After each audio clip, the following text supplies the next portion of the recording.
Hola a todos, bienvenidos al portal del Villegas.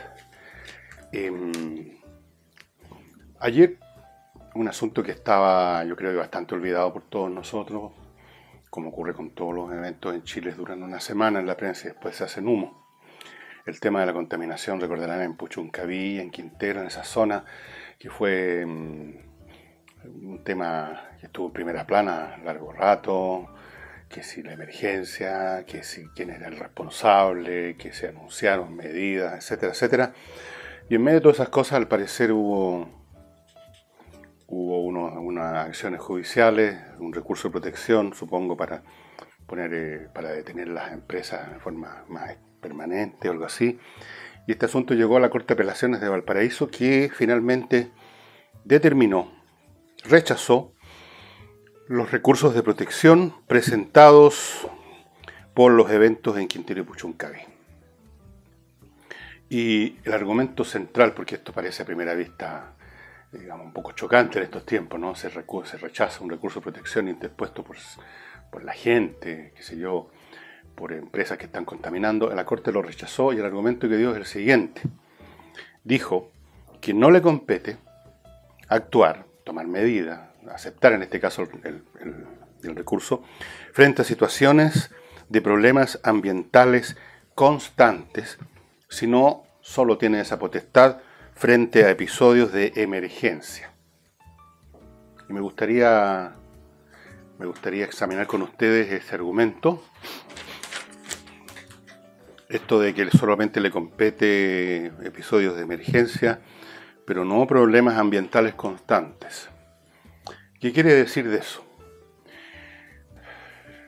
La Corte quiere decir con eso que no tiene ninguna potestad ni razón para intervenir cuando hay una situación que ha existido siempre o por un tiempo considerable, que ha sido legal, ha estado dentro del marco de la ley por mucho tiempo, que es de uso consuetudinario, que es una parte, digamos, del estándar normal por años de año, y que por lo tanto no puede de la noche a la mañana decretar que ese comportamiento que está dentro de lo aceptable por la ley, por las costumbres durante décadas, de la noche a la mañana, entienden ellos, sea materia de una aceptación de un recurso de protección. Y solamente, por lo tanto, esa Corte tendría competencia cuando esa normalidad es rota, lo que ocurre por definición cuando hay un episodio crítico. El argumento desde el punto de vista jurídico y de la lógica, es impecable. Lo que pasa es que políticamente es inaceptable para muchos. Pero lo interesante de esto es que de esta forma, se plantea en este caso una situación generalizada que se produce cuando una sociedad está en un proceso de cambios, transformaciones, ya sea promovidas por algún grupo, como creen algunos que son ellos los autores de muchas causas, célebres especialmente, y si son populares y dan voto, pero otros son procesos que se han desarrollado de acuerdo a sus propias lógicas sociales y totalmente ajenas al aparataje político. Y entre ellas está el tema de la sensibilidad ambiental. Hay un problema en una sociedad cuando a lo largo de décadas, incluso a veces de siglos o milenios, como en el tema del tratamiento entre hombres y mujeres, costumbres de toda la vida, en una sociedad o incluso en la humanidad en su conjunto, en un momento dado, aparecen como inaceptables, como intolerables. Pero resulta que esas conductas han sido la normalidad durante siglos y durante décadas, tienen eso tras sí, como respaldo, por así decirlo, la conducta y el comportamiento de muchas personas que simplemente han recibido como legado esas costumbres, esos usos, esos comportamientos, esos valores, los han recibido sus padres, que los recibieron de sus abuelos, y aquí vale para las empresas, han recibido ciertas situaciones legales que vienen de situaciones legales anteriores, y han actuado dentro de eso. Y se actúa dentro de eso, considerándolo como lo normal, tan normal que ni siquiera se percibe como algo especial. De hecho, así era en Chile, volviendo al tema de la contaminación. La contaminación, yo les puedo asegurar, porque tengo edad suficiente, que no era un tema que existiera conceptualmente, emocionalmente. Ni siquiera, diría yo, percibíamos que hubiese un problema de contaminación, que hubiese algo especial en el hecho que la ciudad, por ejemplo, en Santiago, estuviera cubierta de smog en un grado mucho mayor al de los peores días que ustedes pueden experimentar en el presente. Yo les aseguro que había en algunos momentos, en la década de los 70, me acuerdo de un episodio muy específico que me quedó grabado como ejemplo de una situación que era permanente, que uno salía de un lugar, salía a la calle, me acuerdo saliendo de un cine en pleno centro de Santiago, y uno no podía ver lo que ocurría en la otra esquina. Así de espeso era el smog. Y los ojos lloraban, lagrimeaban, y uno llegaba con las narices negras de carboncillo. Esas situaciones se fueron superando, una historia larga, ustedes saben, empezó a usarse petróleo diésel de mejor calidad, en un momento dado se eliminaron el plomo, aunque eso no se nota, esa contaminación por plomo de otra forma, pero se eliminó las bencinas con plomo, los vehículos tienen mejores estándares, empezaron algunas sanciones, algunos procesos industriales, no todos, hasta el día de hoy no todos, empezaron a usar purificadores en sus salidas de gases. El hecho es que la situación de hoy, aunque ustedes no lo crean, la gente más joven que viene llegando al mundo, que es mucho mejor que antes. Pero en ese antes, cuando era mucho peor, cuando ahora no habríamos podido creerlo, no existía el tema de la contaminación. No existía un tema ambiental. Eso se fue instalando muy de a poco. Primero unas personas por aquí, después unos grupos por allá. La primera alarma oficial mundial fue en una asamblea, una reunión, no me acuerdo el nombre, que se realizó en los años 60, principios de los años 60 en Roma. Entonces se inventó en esos años recién la palabra smog, que es una mezcla de smoke, humo, y fog, niebla, o sea, niebla de humo. Se inventó la palabra smog. Entonces, como ustedes comprenderán, y yo me acuerdo muy bien cuando empezó, digamos, alguna acción muy débil y muy tímida y muy vacilante al principio contra estas situaciones, se produjo una sensación de extrañeza, incluso de agravio de mucha gente que estaba vinculada a esas operaciones ambientales, la gente que manejaba micros comunes y corrientes echando unos chorros de humo que ustedes no se imaginan. Porque para ellos eso era lo normal. Eso era lo normal. Entonces, con este tema de la contaminación en Puchuncaví, Quintero, que tiene años en que tampoco, una contaminación mucho peor que la que hay ahora en los años 50, 60, 70, la zona, si ustedes la recorren en algunas zonas, ustedes notan que el terreno prácticamente está muerto por los depósitos a lo largo de décadas de materiales tóxicos, metales pesados, etc. Pero eso era lo normal. Entonces resulta que, y aquí vamos al punto de esta determinación de la Corte de Apelaciones, la Corte de Apelaciones, las Cortes, la ley, funciona con el pasado, porque funciona con códigos, con leyes que han sido promulgados hace mucho tiempo. Y por consiguiente, cuando la Corte dice que no puede tratar de cuestiones constantes, o sea, de cuestiones que tienen años, que han sido así por mucho tiempo, que responden a los marcos legales, mentales, de costumbre, de prácticas, de protocolos de hace años, está diciendo simplemente una cosa muy sencilla. Está diciendo que las Cortes no podemos ocuparnos, no podemos reaccionar instantáneamente a los cambios culturales que determinan que tal o cual situación es inaceptable. Nosotros no podemos reaccionar a eso, no podemos reaccionar a las encuestas, no podemos reaccionar a los climas de opinión. Nosotros reaccionamos ante las leyes. Y en otros campos también, por supuesto, en el tema del feminismo, para que les digo, porque todos tenemos muy claro que la gente mayor de, no sé, de qué edad, pero pongámosle 40, para no hablar de los más viejos, se educaron en relación a sus relaciones, a la manera de hablar, a la manera de tratar con las mujeres, de acuerdo a normas tácitas o explícitas, valores, costumbres, lo que ustedes quieran, de siglos. Entonces, esas personas de la noche a la mañana se encuentran con que lo que para ellos no tiene nada de especial se ha convertido en un crimen. Y son crucificadas esas personas. Son crucificadas porque hace 20 años, hace 10 años, hace 5 años, hace 5 minutos, dijeron algo, o miraron de alguna forma, hicieron cualquier cosa que ahora se interpreta, además con una quisquillosidad absolutamente exacerbada, como ocurre cuando existe un movimiento, que es inaceptable, intolerable, y el tipo lo crucifican. O sea, hemos visto algunos casos, ¿no? Y es lo mismo, aquí tenemos una transformación cultural que choca contra costumbres, hábitos, que a veces pueden ser de toda la historia humana, y se produce este conflicto. Y las personas que son afectadas por esa situación sienten con toda razón que son inocentes en el fondo, que son víctimas de una cosa absolutamente incomprensible. Y por otro lado, los que están presionando por estos nuevos valores, etcétera, ya sea porque recién vienen llegando al mundo y por lo tanto no tienen que deshacerse de un fardo de costumbres o de hábitos, y que además les gusta esto, sumarse a un movimiento, les da identidad, a la gente le gusta sumarse a estas cosas. Para ellos, en cambio, el personaje en cuestión que dijo algo, miró de alguna manera a alguien, es un criminal y hay que colgarlo en la plaza pública. Así que esto es un fenómeno que se observa y se ha observado otras veces en la historia humana, en procesos similares de cambio, transformaciones profundas. Creo que les he contado alguna vez, voy a hacer un programa de sábado dedicado a cómo se vivió el clima político, cultural, ideológico, etcétera, etcétera, en los momentos en que la religión cristiana se convertía en la religión que la llevaba en el Imperio Romano. ¿Y qué pasó con la gente que venía por siglo de siglo, sus padres, sus abuelos, tatarabuelos, profesando los valores de la cultura pagana, de la cultura previa al cristianismo? ¿Qué ocurrió? Es un fenómeno que les va a recordar lo que ocurre en el presente. Así es que de ahí la determinación de la Corte de Apelaciones, que no puede actuar conforme a estar detectando con un radar los cambios culturales del momento, sino que tiene que actuar conforme a la ley nomás. Y las leyes siempre son cosas viejas, digamos. En general son el 99% del cuerpo legal que nos rige en Chile. ¿Cuántos años tiene que se haya promulgado? Podría hacerse ese estudio alguien, ¿no? Algún estudiante de ley. Y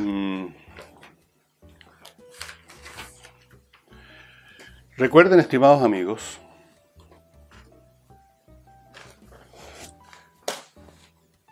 que el mejor regalo que usted puede hacerle, especialmente a una señora, una señorita, el regalo más apreciado, porque además es el más duradero, el que tiene un valor permanente, incluso un valor que puede crecer desde el punto de vista hasta financiero en el tiempo.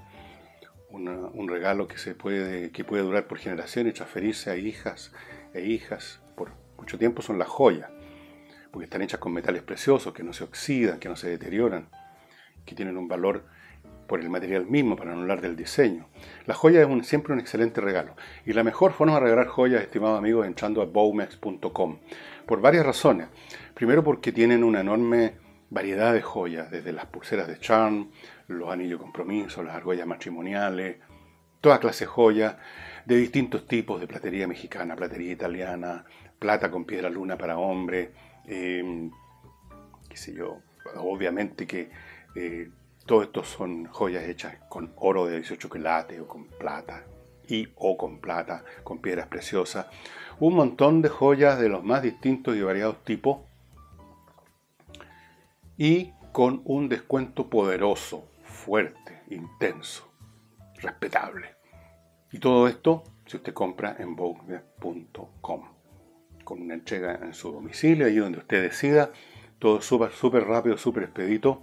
Así es que yo le recomiendo que vaya a echar una miradita, vitrinee, entra a bowmex.com. Por último, siempre es bonito ver estas cosas que son bonitas, son hechas para ser bonitas. Las joyas de Bowmex son hechas por artífices que son más que artífices, más que orfebres, son artistas. Así es que bowmex.com es la respuesta a ese súper regalo que usted tiene que hacer o quiere hacer próximamente. bowmex.com. Y les recuerdo también, a propósito de regalos bonitos, y yo voy a proceder a mi ritual.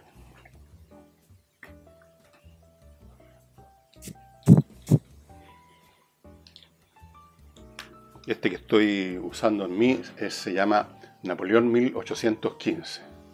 El último año que gobernó el viejo Napoleón. Este es de la casa de la Maison Gallimard, Grasse, France. Eso es lo que dice aquí abajito en letras chiquititas. Es un perfume para hombres, en este caso muy rico. Hay perfumes para mujeres, por supuesto. Y son todos provenientes de la zona perfumera de Francia, Grasse, en el sur de Francia. Son traídos a Chile por compatriotas nuestros que trabajan allá en el rubro perfumería. Tienen una empresa que es Parfum, Mon Parfum, en francés Mon Parfum. En castellano voy a leerlo tal como se escribe, monparfum.cl. Entra ahí, hay perfumes de la Maison Gallimard, de la Maison ¿cómo se llama esta Maison Mikaev y Maison Molinar. Son distintas casas o empresas que producen, que tienen, bueno, da lo mismo las relaciones corporativas. Los perfumes son exquisitos y no son de difícil acceso. No crean ustedes que usted ordena aquí en monparfum.cl un perfume y se va a demorar mucho en llegar, porque tienen estos amigos un stock acá en Santiago y por lo tanto usted lo compra en este sitio. Da lo mismo si el sitio lo operan en Francia, con la Cochinchina o en Chile. En la internet no tiene espacio físico. Usted lo va a recibir de inmediato porque está el perfume esperándolo en un lugar especial, en un depósito acá en Chile, listo para llegar a la casa o al lugar que ordene usted como comprador. Son ricos. Yo les vuelvo a repetir lo que dije hace tiempo, y yo generalmente no soy hombre de echarme colones y perfumes después de la ducha, pero este es muy especial porque además me dura todo el día. Es rico respirar y sentir una cosa fragante, ¿no? Bueno, especialmente yo que tengo problemas con respiratorios, como ustedes saben, se habrán dado cuenta. Así es que monparfum.cl, estimados amigos, echen una mirada además porque vale la pena el sitio mismo ya vale la pena entrar a mirarlo. Y lo del inglés, ¿para qué les repito? La necesidad, lo conveniente que resulta saber de verdad inglés y no meramente chapurrear 4 o 5 palabras para que a uno le den pelota en el aeropuerto. Si es que, no, saber inglés para poder conversar, para poder ver películas sin estar mirando las leyendas, para poder, para mí especialmente importante, para poder leer todo lo que está en inglés y que no está disponible en castellano o que está mal disponible en castellano. Todo ese mundo, usted abre esta gran puerta y entra a este universo. El universo del inglés. Los idiomas abren universos y el inglés es el universo más grande de todo, salvo el chino, pero ¿quién quiere aprender chino en este momento? Inglés, estimados amigos, entrena inglés, entrenainglés.cl es el lugar al cual usted tiene que entrar ahora para ver todo lo que le ofrece esta educación ejercida por profesores de inglés, muy importante, personalizada. Las clases usted las puede recibir en su casa, las puede recibir en su oficina, o en alguno de los locales, por supuesto, de Entrena Inglés que ustedes están viendo en pantalla. Personalizada además en el sentido que el ritmo se ajusta al estudiante, porque no todos no tenemos todos el mismo tiempo, no todos tenemos la misma facilidad para aprender idiomas. A mí me cuesta aprender idiomas, aunque ustedes no lo puedan creer. No soy un hombre que tenga facilidad para aprender idiomas, pero uno aprende si está con un buen sistema. Y Entrena Inglés les aseguro a usted que realmente va a aprender inglés. Realmente. Por primera vez. Porque estos cursos así, a la virulica y por ahí. Entrenainglés.cl, estimados amigos. Y tienen un sitio en Instagram, donde entiendo que está todavía celebrándose un concurso que le puede interesar mucho. Usted va a encontrar Entrena Inglés Entrena Inglés no sé cómo se buscan los sitios de Instagram, pero usted sabrá mejor que yo. Y continúo ahora con los temas que tengo aquí anotados. En lo internacional, el tema de Venezuela, por supuesto, sigue vigente. El ministro de Defensa de Maduro, reiteró su apoyo a Maduro. Miren qué novedoso, qué raro. Y dijo que van a tener que pasar sobre el cadáver del alto mando militar para imponer un gobierno títere. Van a tener que... Y es de dudarse, ¿eh? En general los altos mandos no son precisamente los que están en la primera línea de fuego cuando llega a haber algún enfrentamiento. No creo que se vayan a convertir en cadáveres en ninguna situación. Y en cuanto a los demás, los que no son del alto mando, los oficiales, qué sé yo, de menor rango, para no hablar de la tropa, tampoco creo que estén muy dispuestos a convertirse en cadáveres. Y tampoco nadie está dispuesto a convertirlos en cadáveres. Esta es otra frase más que está dentro de la épica, llamémosla épica, del gobierno venezolano, que están ellos poniendo el pecho frente a una inminente invasión de los imperialistas. Si acaso llega a derrumbarse el régimen, no vamos a ver cadáveres del alto mando. Vamos a ver el espectáculo habitual en estos casos.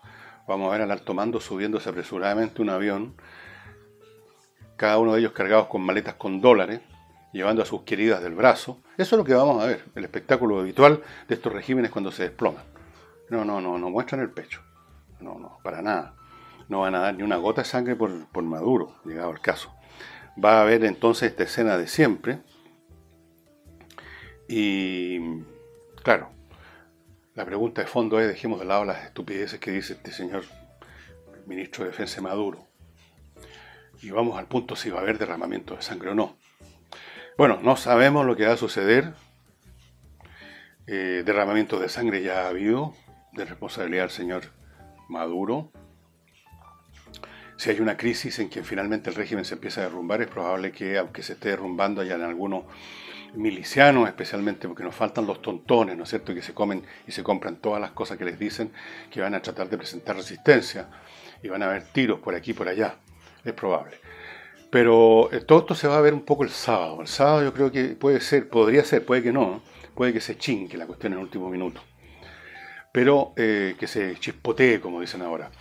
Pero tiene un potencial de ser un evento decisivo lo que ocurra este sábado cuando llegue a los puestos fronterizos, a la carretera donde está ahí un bloqueo, cuando llegue masas de gente, si es que hay masas de gente con paquetes tratando de pasar. Y si no llegan masas de gente, si llegan muy poco, también va a ser decisivo, pero en contra de Guaidó en ese caso. Significa que ya el movimiento, digamos, se derrumbó, se desplomó, se desalentó y ya la gente no cree en esto y simplemente cada cual va a volver a lo de siempre, que tratar de salvar la situación individualmente, como personas, como familia, tratar de conseguir alimentos, tratar de salirse del país, tratar de hacer algo como personas, como familia.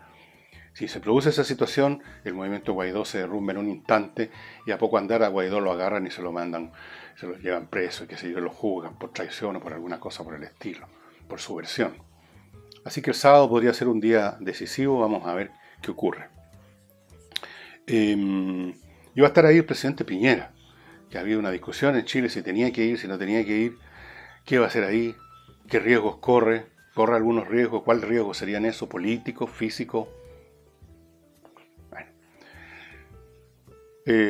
por lo menos fue. Hay otros que deberían estar ahí hace rato en Venezuela, como la señora alta comisionada de los derechos humanos,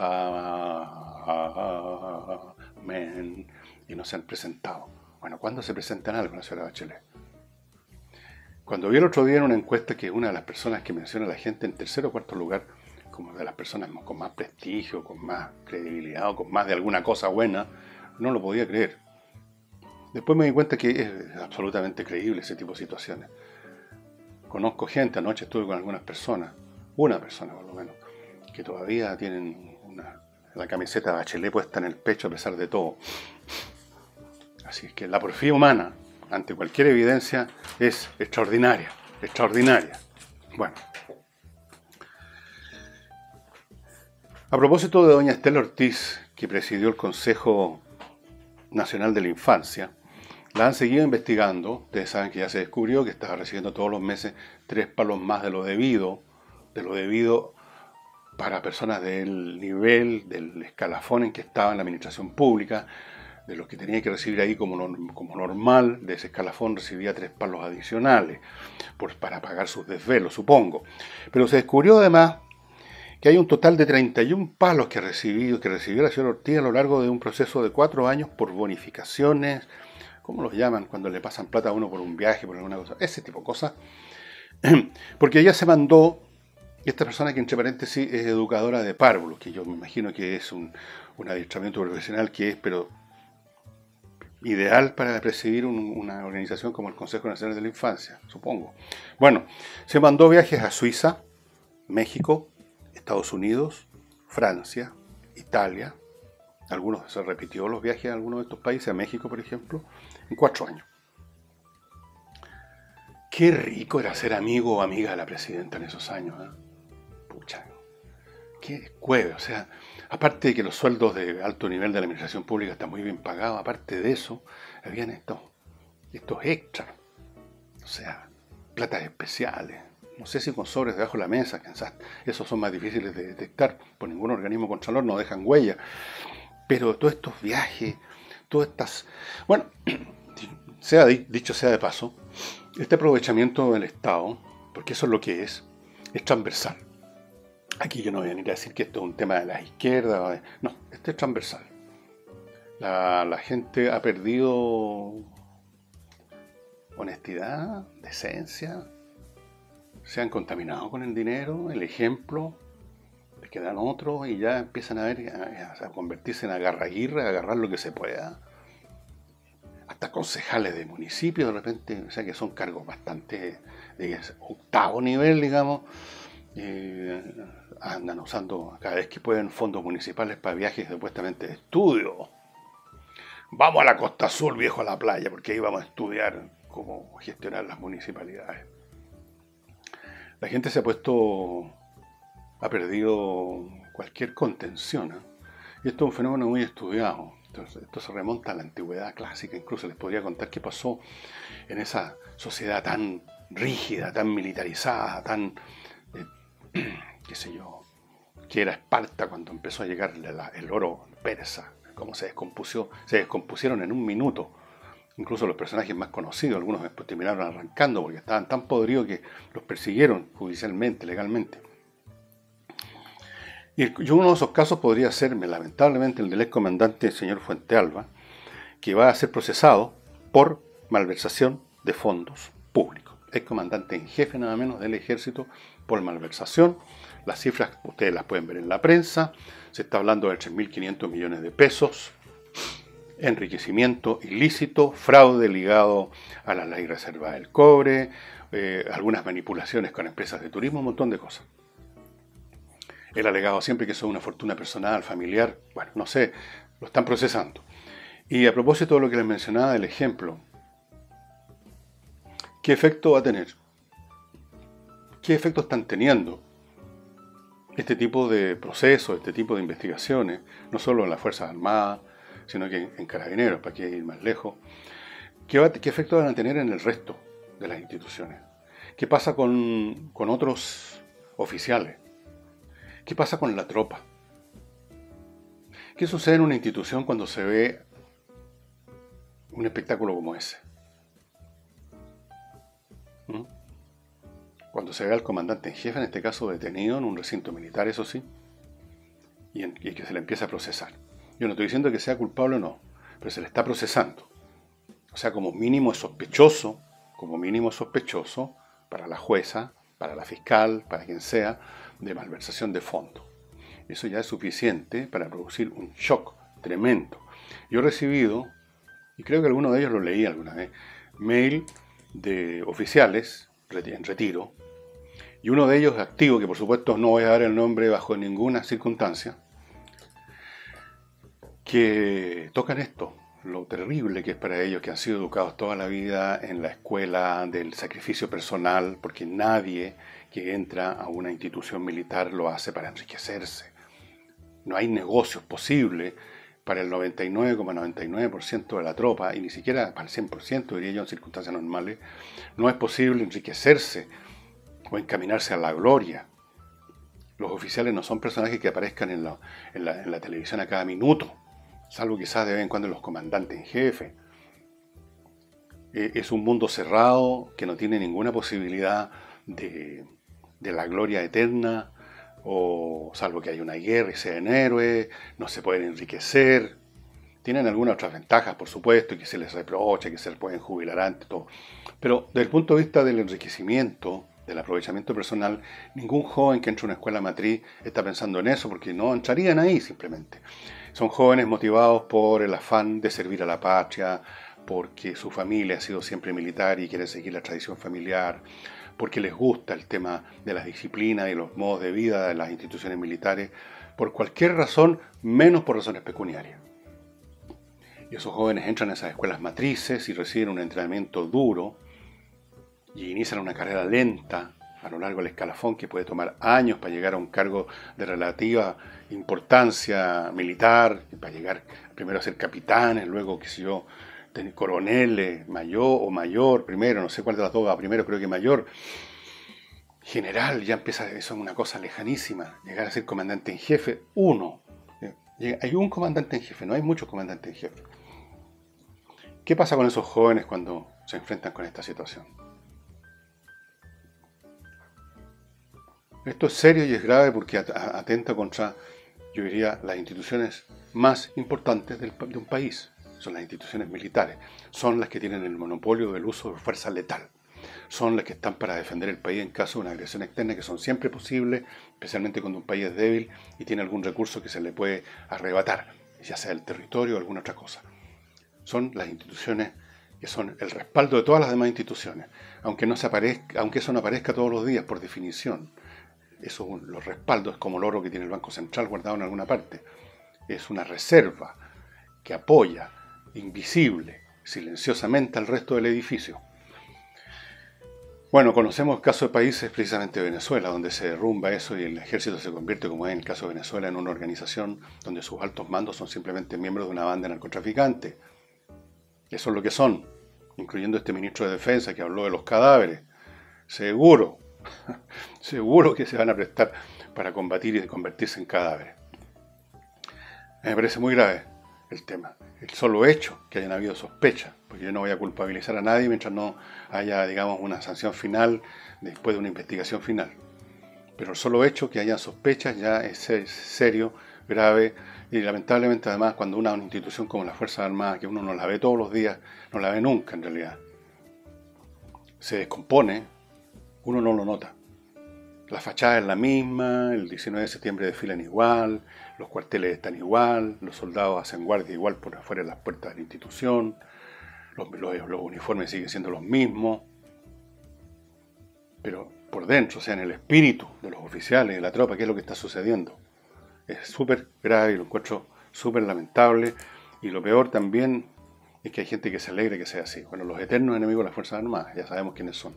A ellos cualquier cosa de esta les sirve de pretexto para seguir destruyendo, tratando de destruir, de deteriorar, de minimizar y finalmente, si fuera posible, en un día maravilloso para ellos, liquidar las Fuerzas Armadas y sustituirlas por alguna clase de milicia popular o alguna estupidez por el estilo.